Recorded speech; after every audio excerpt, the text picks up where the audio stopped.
Hey guys, so let's get right into it. I'm gonna start off with my eyebrows. I was contemplating on doing it off camera, but honestly, this is such a simple tutorial that I was just like, I'm gonna try to include everything. So I've been loving using powder for my eyebrows lately.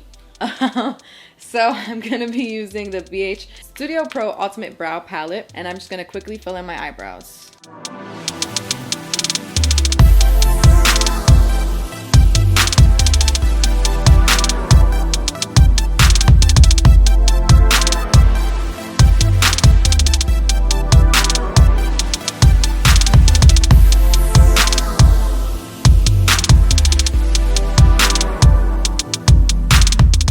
Okay, so because today's eye look is not anything serious, I'm just gonna go ahead and move into foundation.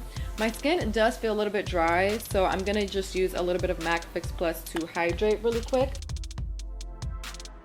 And then I'm just gonna go in with my MAC foundation, and I'm gonna use my Real Techniques sponge to apply that.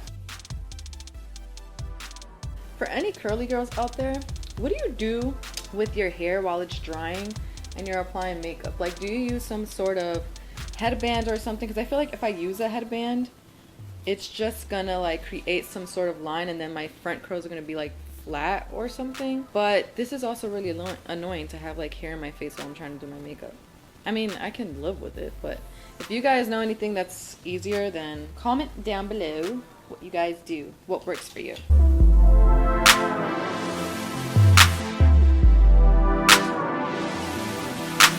Now I'm gonna apply concealer, and ever since I brought this back, I've been loving it, so I'm gonna use it again. It is the Milk Makeup Flex Concealer, and I'm just going to apply that under my eyes and also highlight a little bit with that.